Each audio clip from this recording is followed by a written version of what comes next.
আসসালামু আলাইকুম। ইরান যুদ্ধের ক্ষেত্রে এমন একটা কৌশল নিয়েছে যে আমেরিকা যখন সাদ্দাম হোসেন এবং লিবিয়াকে গাদ্দাফিকে যেই কৌশলে পরাজিত করছে, সেখান থেকে ইরান শিখছে এবং শিখে বিগত 20-25 বছরে এমন একটা কৌশল তারা কাজে লাগিয়েছে, যেই কৌশলটা যে তাদের যে শক্তির যে কাঠামোটা সেটাকে ডিসেন্ট্রালাইজ করছে। তার মানে সাদ্দাম হোসেন, তারপরে গাদ্দাফি যে ছিল, ওইখানে সমস্ত পাওয়ার ছিল কেন্দ্রীভূত। এক জায়গায় অ্যাটাক করছে, লিডারকে মেরে ফেলছে, বাস দেশ দখল করে ফেলছে। তো এই সিস্টেমটা থেকে ইরান কিন্তু শিখছে এবং শিখে তারা যেটা করছে সেটা তাদের সমস্ত শক্তি বলতে কিরকম, যেমন তাদের যে ডিফেন্স সিস্টেম, তারপরে এয়ার সিস্টেম, এরপরে বলা যেতে পারে মিসাইল সিস্টেম, ড্রোন সিস্টেম, এরপরে ওইটাকে যে বিদ্যুৎ সিস্টেম, পানির যে সিস্টেম, এক কথা যতগুলো সিস্টেম আছে সবগুলো তারা ডিসেন্ট্রালাইজ করছে। যেমন ধরা যাক, ইরানের যদি বলে যে, যেমন ডোনাল্ড ট্রাম্প হুমকি দিয়েছে যে 48 ঘন্টার মধ্যে যদি সে যে হরমুজ প্রণালী একদম পুরা উন্মুক্ত করে না দেয়, তাহলে যে সমস্ত বিদ্যুৎ ব্যবস্থা একদম ধ্বংস করে দিবে ট্রাম্প। তো এইটা কি আসলে বাস্তবে সম্ভব? Near to impossible. কি কারণে?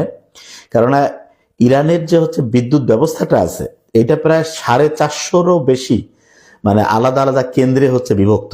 তার মানে সে যদি গোটাল দেশকে বিদ্যুৎবিহীন করতেছে, তাহলে 450-র বেশি জায়গায় তাকে আলাদা করে বোম্বিং করতে হবে এবং এই স্থাপনাগুলো ধ্বংস করতে হবে। এটা খুবই ব্যয়বহুল এবং খুব প্রবলেমেটিক।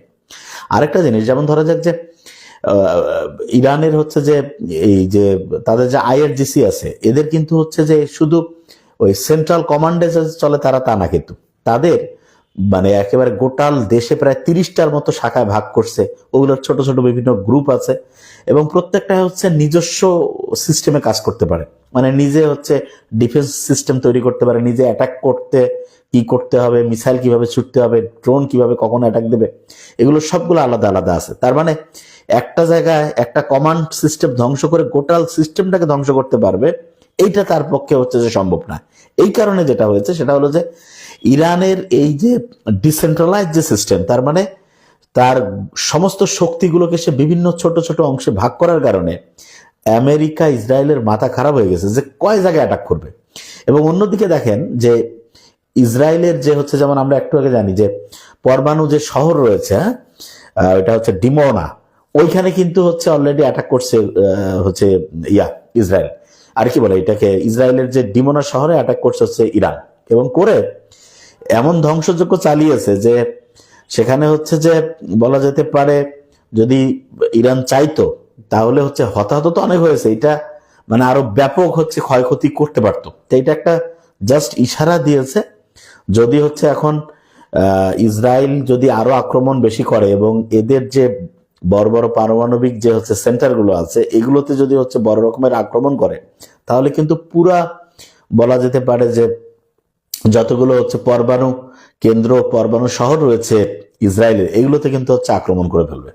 তো এই কারণে এখন যুদ্ধ যে পর্যায়ে গেছে, এই পর্যায়ে সত্যিকার অর্থে আমার মতে যত আগায় যাবে দিন, আমেরিকা এবং ইসরায়েল সত্যিকার অর্থে বিপদে পড়বে। হ্যাঁ, ইরানের অবশ্যই হতাহত হবে, সবই ঠিক আছে, কিন্তু ইরান তো যে তাদের মোটিভটাই যে আমেরিকাকে সে যুদ্ধ বন্ধ করতে যদি চায় আমেরিকা, তাহলে 3টা শর্ত তাকে পূরণ করে তারপরে আসতে হবে। এক নম্বরে যে ভবিষ্যতে আর কোনো আক্রমণ করতে পারবে না এটা আমেরিকা, এই একেবারে একটা বড় গ্যারান্টি লাগবে। 2 নম্বরে যতগুলো যে এই যে আমেরিকান যে বেস আছে মিডল ইস্টে, সবগুলো গোটায় ফেলতে হবে। এবং 3 নম্বরে যতগুলো যে খরচাপাতি হয়েছে যুদ্ধে, যা কিছু, এই সবগুলো কিন্তু আমেরিকা ইসরায়েলকে বহন করতে হবে।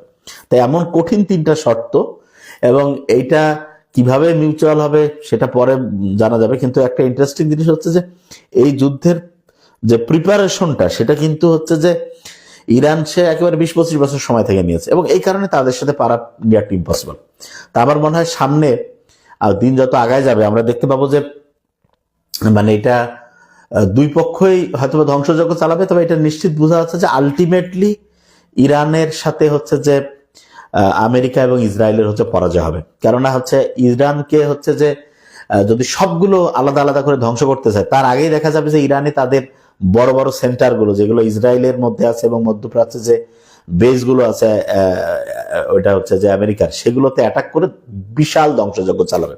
তা আমার মনে হয় এটা থেকে আসলে ট্রাম্প যে বড় ভুলটা করছে সেটা থেকে সে যত তাড়াতাড়ি বের হয়ে আসতে পারবে, তার দেশের জন্য ভালো, ইসরায়েলের জন্য ভালো, ইরানের জন্য ভালো, সারা পৃথিবীর মানুষের জন্য ভালো।